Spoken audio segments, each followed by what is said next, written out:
the name Therapeutiae is sort of a garbage reference to Theravada. Very interesting that. But actually, yes, it is a Gnostic understanding of love. I think you're very right in bringing that up.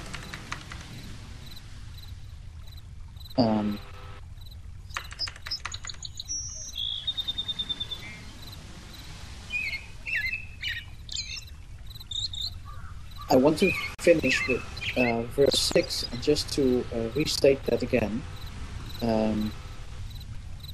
Yes, I'm going with that now, but I just want to finish with verse 6, because before we go on with verse 7, where all the refutations start in 2 weeks' time. Even the objects of direct perception, where he sees it, such as form and the like, are established by consensus and not by verifying cognition. That consensus is false, as is the general agreement that pure things are impure, for example. Does anyone have an idea what he means by this? What is he saying here? Even the objects of direct perception, such as form and the like, are established by consensus and not by verifying cognition. That consensus is false, as is the general agreement that pure things are impure, for example.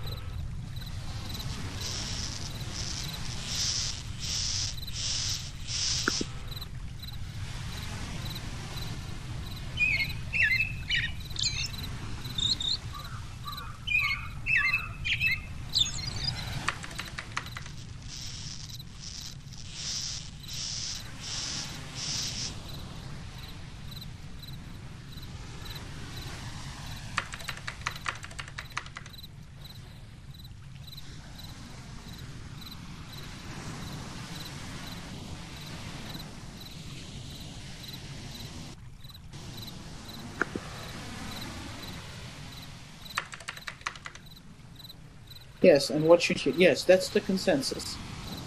And we all operate to that consensus, otherwise we wouldn't be able to function as humans in this world. But what should you question? What is it that you should question?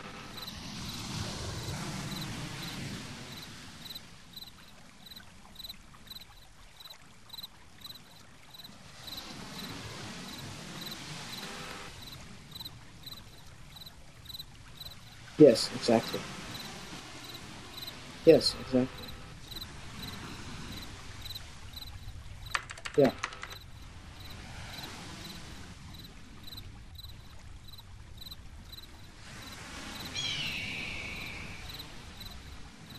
Yes, everybody sees it, I think.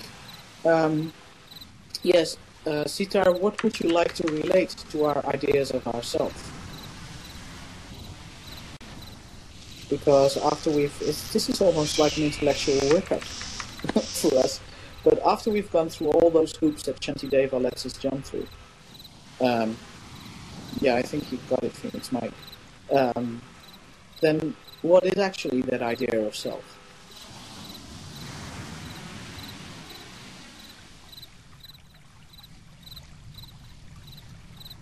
After we've come to this point, what is our idea of self?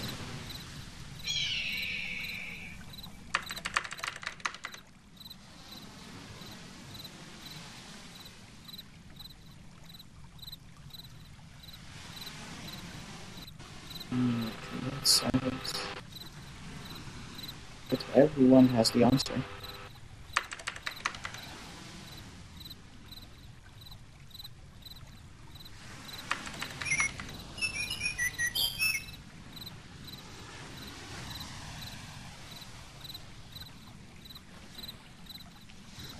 That consensus is false. Check. Verse 6 says, as is the general agreement that pure things are impure, for example. Yes, that might be something that we misperceive. We think Buddha nature is the self, or in Sanskrit that it has swabhava, an existence of itself. Yes.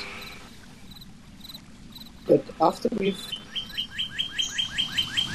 around separates. Yes, or to state it a different way, I think it's Mike. Everything that is happening to us, everything that we perceive or not perceive, our experience is due to circumstances. It arises in dependence on something else.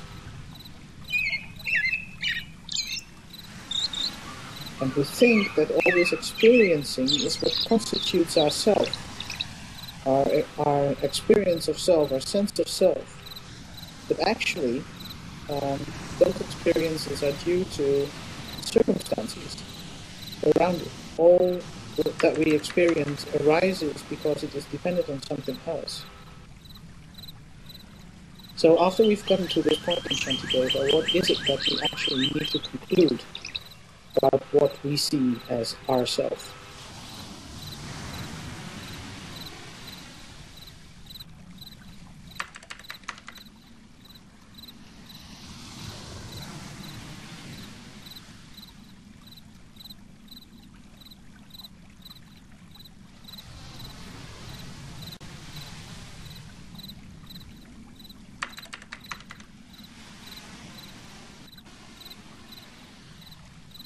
When Shantideva writes 5, he says, ordinary people see and imagine things as real and not illusory.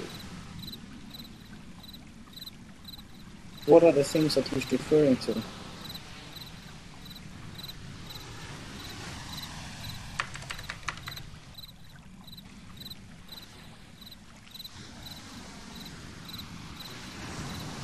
Yes, our identifications, also our experiences.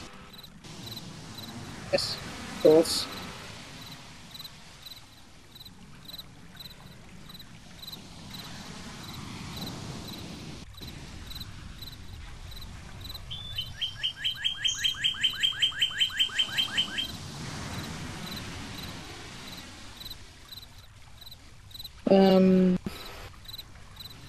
I think, Gillian, that it's the other way around, actually. And I come back to Letization's question about seeing, if I wanted to say a little bit more about that. Actually, I think it's the other way around.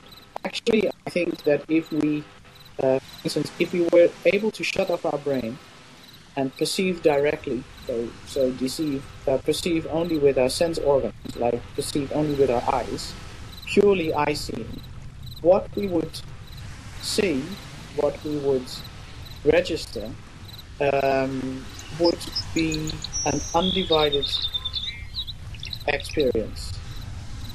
And actually, I think that is how eye-seeing works on the brain, how any sense perception works on the brain. So we see a whole, we perceive a whole, and then the brain sort of chops that up into discrete units. That's how we construct reality.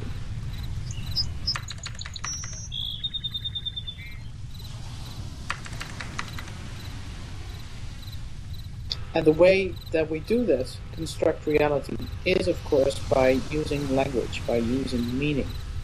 And I don't mean a sort of internal dialogue that you have going, because no one goes through life and says, okay, this is a chair, this is a table, this is a door. Right? That's not something that we do consciously. But I think that our brain has been shaped by language.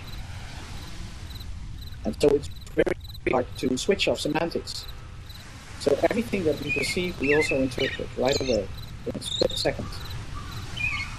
But actually, if you measure brain activity, there is a period of time, albeit very small, between perception by the sense organs and the processing that is done by our brain to make sense of it to us.